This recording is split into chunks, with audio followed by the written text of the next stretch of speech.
प्यारे बच्चों, आज जो अपन पढ़ रहे हैं उस टॉपिक में अपन मेटल्स एंड नॉन मेटल को कंटिन्यू करते हुए एक टेबल बनाई है, उसको देखिए। Reaction of different metal and non metal with acid. Acid की मेटल के साथ क्या रिएक्शन होती है, नॉन मेटल के साथ क्या होती है, उसके बारे में अपन कुछ पढ़ रहे हैं। ठीक है, जैसे ये मैग्नीशियम है, तो मैग्नीशियम क्या है, मेटल। तो मैग्नीशियम का जो रिबन है, यानी ये मैग्नीशियम ही मान लो, मैग्नीशियम का रिएक्शन क्या लिखा है, reaction with dilute HCl। Dilute का मतलब क्या होता है, जिसके अंदर वाटर मॉलिक्यूल, वाटर ज्यादा प्रेजेंट होता है और सब्सटेंस कम होता है। मान लेते हैं जैसे HCl है, तो आपने एक बोतल ली जिसके अंदर 100 ml की बोतल ली, उसके अंदर आपने क्या किया, 20 ml तो आपने डाला HCl और 80 ml आपने क्या डाला, वाटर। तो ये हो गया डाइल्यूट। कंसंट्रेशन बिल्कुल इसका उल्टा होता है। ठीक है, तो इसने क्या बोला, रिएक्शन विद डाइल्यूट HCl। अगर रूम टेम्परेचर पे क्या होता है और उसको गर्म करने पे क्या होता है। ठीक है, तो देखो क्या लिखा है, मैग्नीशियम जो है ये मेटल, ये HCl के साथ रिएक्शन करके रूम टेम्परेचर पे मैग्नीशियम क्लोराइड बनाता है और हाइड्रोजन गैस। ठीक है, मैग्नीशियम क्लोराइड बनाएगा। ठीक है, और अगर इसको वार्म करते हो तो क्या होता है, मैग्नीशियम HCl के साथ रिएक्शन करता है, तब भी ये कि यही रिएक्शन दिखाता है। इसका मतलब क्या समझ में आया कि इसको रूम टेम्परेचर पे और वार्म करने पर एक ही रिएक्शन को शो कर रहा है। ठीक है, ये तो हो गया किसका, मैग्नीशियम का HCl के साथ। अब देखो इस यहाँ पे रिएक्शन विद डाइल्यूट H2SO4।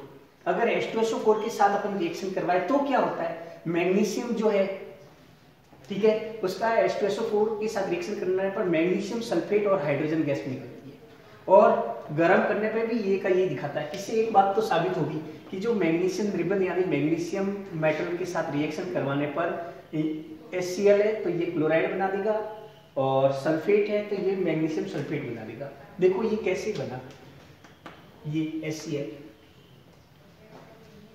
ये MgCl2 कैसे बना। देखो मैग्नीशियम +2 होता है, ये तो ये प्लस, इस पे प्लस चार्ज है, इस पे माइनस चार्ज है, ये आपस में कंबाइन हो गई है। ठीक है, इसी तरह से यहाँ पे भी ये प्लस है, ये सल्फेट पे -2 चार्ज होता है, ये आपस में कंबाइन हो जाएंगे।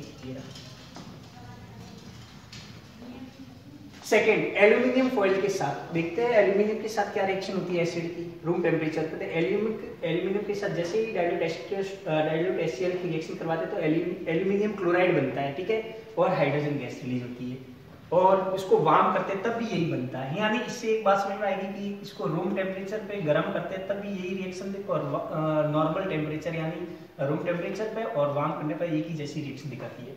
अब यहाँ देखिए रिएक्शन H2SO4 में क्या होता है, एल्यूमिनियम के H2SO4 के साथ रिएक्शन करवाते हैं, जिसके साथ थोड़ा सा वाटर मॉलिक्यूल मिक्स करने के बाद 6 मोल, तो बनेगा एल्यूमिनियम सल्फेट ऑफ हेक्साहाइड्रेट।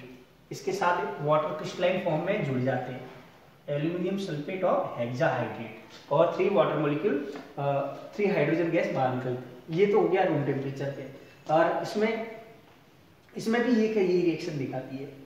देखो एल्यूमिनियम सल्फेट हेक्साहाइड्रेट और हाइड्रोजन गैस रिलीज होती है, ये तो हो गया एल्यूमिनियम। अब आयरन यानी लोहे के साथ देखो क्या आता है, HCl। Iron does not react with HCl at room temperature. Room temperature पर आयरन की HCl के साथ रिएक्शन ही नहीं हो रही है। देखो डिफरेंस आ गया, ये भी मेटल है, ये भी मेटल है, ये भी मेटल है, ये तो दोनों रिएक्शन कर रही है, ये तो कर ही नहीं है। तो ये डिफरेंस आपको समझ में आ गया कि आयरन जो है वो रूम टेम्परेचर पे HCl के साथ रिएक्शन करेगा ही, और देखो गर्म करने पे क्या बनता है, इसको यही का ये रिएक्शन रूम टेम्परेचर पे तो हो ही नहीं रहा था, इसको थोड़ा सा वार्म करते ही देखो फेरिक क्लोराइड बना दिया और हाइड्रोजन गैस रिलीज होगी, यानी फेरिक क्लोराइड भी बन गया। ठीक है, अब H2SO4 के साथ क्या होता है, iron does not react with dilute H2SO4 at room temperature, यानी सल्फ्यूरिक, जैसे ये रूम टेम्परेचर पर HCl रिएक्ट नहीं करता आयरन से, उसी तरह से आयरन से H2SO4 भी रिएक्शन नहीं करता रूम टेम्परेचर पर। जैसे आप उसको वार्म करोगे, हीट करोगे, तो क्या हो जाएगा, ये यहाँ पे क्लोराइड बना था, यहाँ सल्फेट बना दिया इसकी तरह से। ठीक है, यानी फेरस सल्फेट बन गया। अब कॉपर के साथ तो देखो कॉपर भी क्या लिखा है, copper does not react with HCl at room temperature. Room temperature पे कॉपर रिएक्शन नहीं करता और हीट करने पे भी नहीं करता।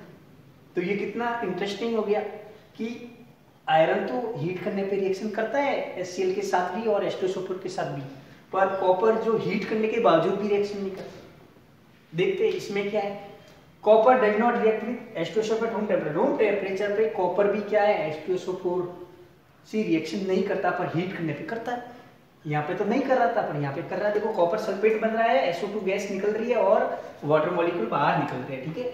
चारकोल पाउडर देखते हैं इसमें, charcoal powder does not react with HCl at room temperature पर चारकोल जो पाउडर है वो भी रिएक्शन नहीं करता। और देखो क्या लिखा है, वार्म करने पर charcoal does not react with HCl given when heated, गर्म करने के बाद भी इस पे कोई रिएक्शन नहीं होती है, ठीक है।